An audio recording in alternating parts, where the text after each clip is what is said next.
Selandia Baru mengalami resesi pada kuartal ketiga 2024, Kamis 19 Desember 2024. Ekonomi negara itu mengalami kemerosotan tajam yang tak terduga, menyebabkan mata uang negara itu jatuh dan memicu pergolakan politik.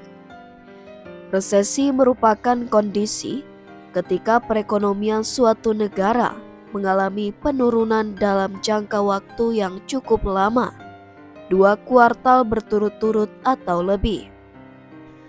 Data resmi menunjukkan produk domestik bruto atau PDB Selandia Baru turun lebih besar dari yang diharapkan, sebesar 1,0% pada bulan Juli-September dari 3 bulan sebelumnya. Sebelumnya, analis memperkirakan kontraksi sebesar 0,2%. Hal itu menandai kontraksi kuartalan kedua berturut-turut setelah menyusut 1,1% pada bulan April-Juni alias kuartal kedua lalu.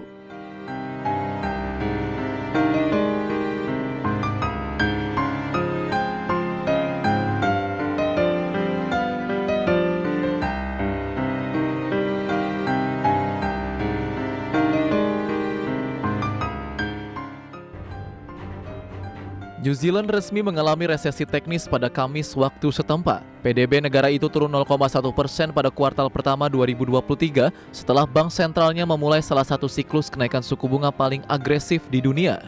Resesi bisa diartikan penurunan ekonomi selama 2 kuartal atau lebih berturut-turut dalam 1 tahun.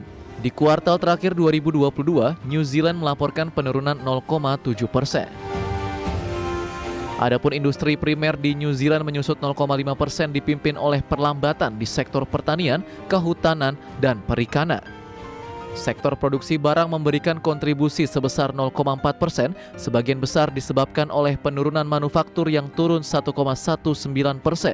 Sementara itu industri jasa turun tipis sebesar 0,6%, di mana industri transportasi, pos, dan pergudangan jasa juga menurun 2,2%. Hal ini sebenarnya sesuai dengan survei sejumlah ekonom.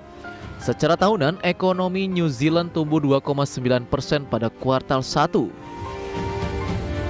IMF memperingatkan terhadap bank sentral yang beralih ke langkah-langkah pelonggaran kebijakan moneter.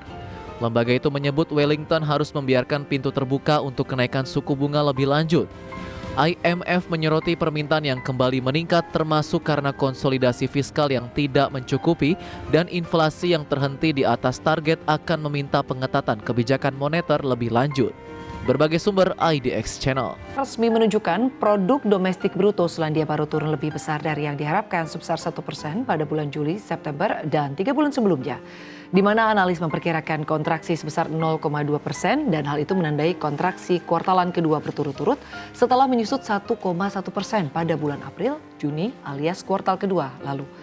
Menteri Keuangan Nicola Willis mengatakan ekonomi kini telah berkontraksi selama 8 kuartal berdasarkan basis per kapita. Penurunan tersebut mencerminkan dampak inflasi yang tinggi terhadap ekonomi, namun ia memperkirakan ekonomi akan membaik pada kuartal berikutnya, bahkan tegasnya tumbuh lebih kuat pada tahun 2025. Di sisi lain, Partai Buruh yang beroposisi mengatakan resesi itu adalah ulah Menteri Keuangan. Pemotongan dan penghematan pemerintah telah memicu resesi.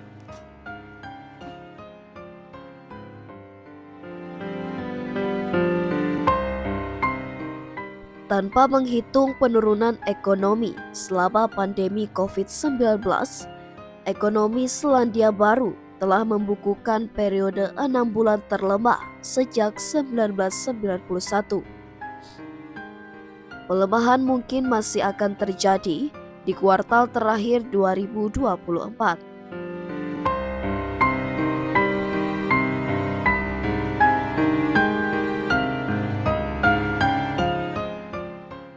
Sementara itu, Menteri Keuangan Nicola Willis mengatakan ekonomi kini telah berkontraksi selama 8 kuartal berdasarkan basis per kapita.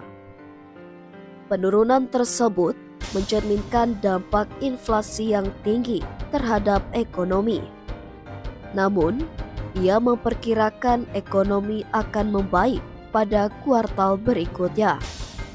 Bahkan, tegasnya, tumbuh lebih kuat pada tahun 2025. Di sisi lain, Partai Buruh yang beroposisi mengatakan resesi itu adalah ulah Menteri Keuangan. Pemotongan dan penghematan pemerintah telah memicu resesi.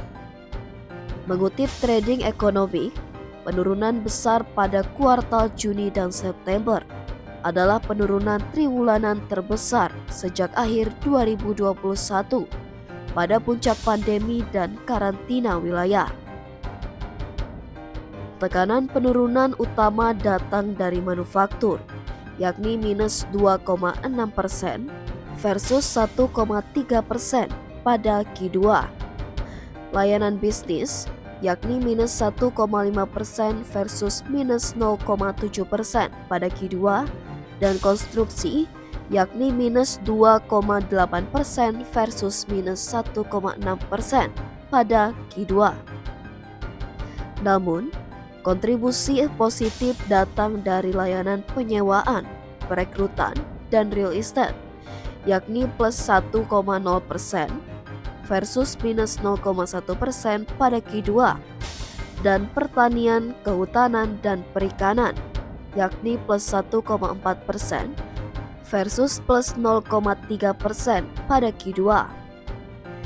Secara tahunan, PDB turun sebesar 1,5% setelah penurunan 0,5% pada Q2.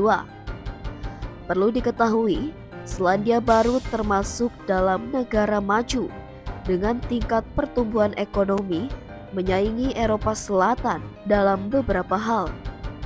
Negara ini termasuk dalam salah satu negara terbaik, misalnya pada Indeks Pembangunan Manusia yang menempatkannya pada urutan ketiga.